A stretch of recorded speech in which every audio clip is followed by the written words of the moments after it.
Speaking of doing great work, Les Leopold is one of the smartest guys I know. He's the executive director of the Labor Institute of New York. He's a journalist and author.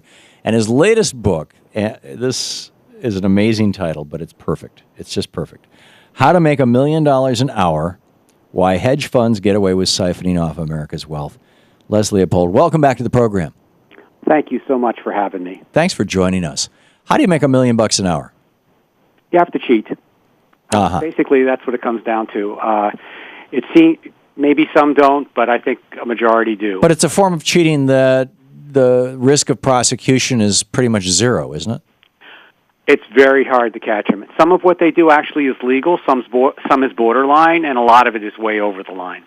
Okay, and the stuff that is legal is presumably legal because they helped make sure that the laws were written in a way that legalized it? I think that's well put. High-frequency trading, for example, where they jump in ahead of your trade and buy something that you want to buy and bump up the price a couple of seconds because they do it in a couple of dollars, so they do it in nanoseconds, right, and you don't even notice it. That's legal.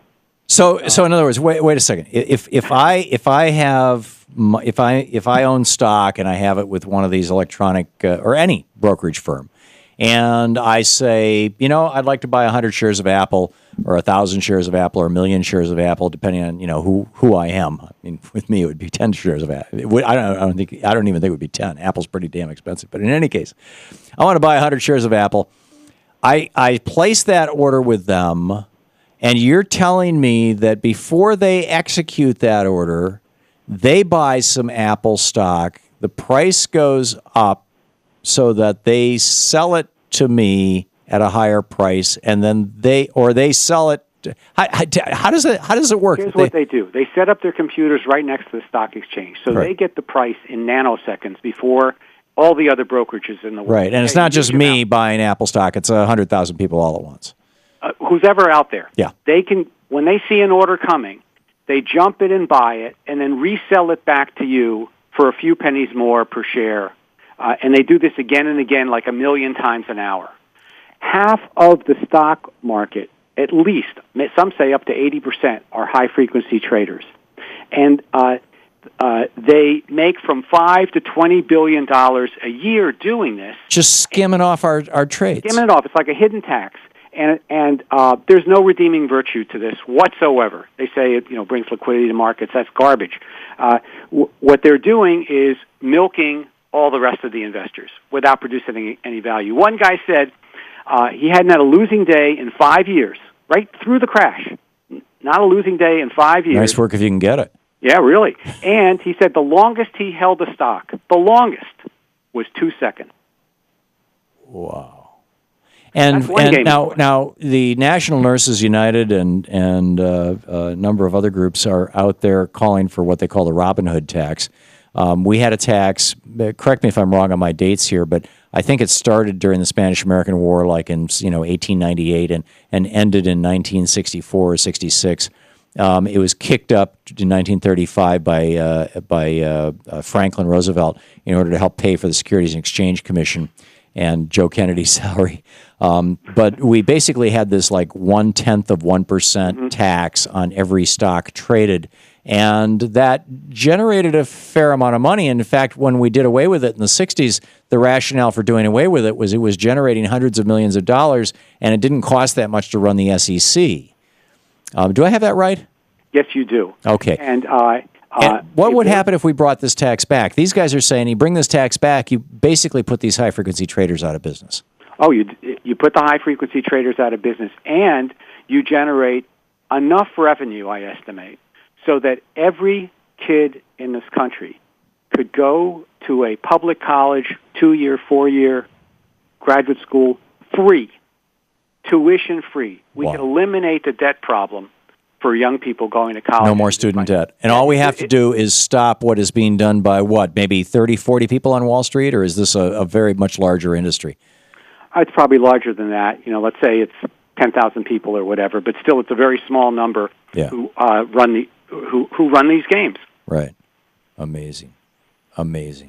So 10,000 guys are making anywhere from hundreds of thousands to billions. I read last year that there were over a dozen people on Wall Street who made more than $2 billion last year doing this kind of thing. The top guy on the top hedge fund guy last year made as much in 1 hour as the average American family made in 21 years. Think about that. 1 hour. Doing something that doesn't produce one damn thing for this country. No value at all. And a matter of fact, some of the games, one game I can't help but not want to mention to this audience, produced negative value. Here was one that was very popular during the crash, which is they packaged the worst mortgages they could find, the ones that had the teaser rates that were about to fail, where people are going to go in default. They packaged them so they could bet against them. This is what Carl Levin, the blanky deal, exactly, the S word. Exactly. Yeah. And billions of dollars changed hands doing this. This is like you and I going out and selling a drug that would kill somebody so we can collect on their life insurance. I swear it's exactly the same thing. Well, Walmart buys life insurance on their elderly employees and then collects it. Well, yeah, that's also something that should be illegal. Work them to death and kill. I shouldn't say that. I don't know all the details of that. I may have something. A billion. There was one deal with Goldman Sachs, but all the banks did it. J.P. Morgan, Citigroup. Goldman Sachs got caught because this is a rigged bet, and they didn't tell the investors. The investors lost $1 billion. The hedge fund guy made $1 billion, and Goldman Sachs got fined $550 million. Guess how much the hedge fund was fined? How much? 0. So I rob a bank and I get $1 million in the bank, and I give the police $500,000, and they say, "Okay, everything's copacetic." Actually, myself, you and I, Les, right, together, there we go. We rob a bank, and each one of us walks off with $1 million. I go to the police, or the police come to me, they catch me, and I give them $500,000, and they say, "Okay, everything's copacetic, and by the way, we're going to forget about your friend Les, he can keep his $1 million." That's basically the theme of the book. I think you've got it right there. Amazing. Absolutely amazing. We're talking with Les Leopold, the executive director of the Labor Institute of New York, journalist and author. His latest book, How to Make $1 Million an Hour, Why Hedge Funds Get Away with Siphoning Off America's Wealth. How much damage have these people done to this country? And when did this really start? That's a good question. I think that they worked out the kinks on some of these rigged bets in the late 1990s, but it really kicked into action around 2003 and 2004, and it hit a crescendo 2005 and 2006 because they knew they had all these junk mortgages. They wanted to unload them. And they unloaded these toxic assets all over the globe. There's a reason why these banks in Europe are stuck with all this junk. Our folks unloaded it. So this was like the bubble during the Roaring '20s. I mean, that was just there was about a 5-year bubble there during the Roaring '20s. It was based on a real estate bubble. Well, it's amazing what we didn't learn. That we did learn and then we forgot. After 1929. We, of course, put our foot on the neck of Wall Street, and the wages on Wall Street, when it came down, so that if you worked on Wall Street and you worked in the rest of the economy, you get about the same thing depending on your level of experience and education. There was no... From then until the 80s. All the way till the 1980s. Then the two lines split apart. Unbelievable. Wall Street goes up because we took our foot off their neck. Once you stop regulating them heavily, they are predisposed to come up with these games. It's amazing. Toynbee was right. When the last guy who remembers the horrors of the last great war dies, the next great war becomes inevitable. Same thing with great scams. Les Leopold, the book, How to Make $1 Million an Hour, Why Hedge Funds Get Away with Siphoning Off America's Wealth. Hang on just a second. This is the Thom Hartmann Program. Les, is there a website for this or just any bookstore? I think any bookstore. Okay, great. Les Leopold, keep up the great work, my friend.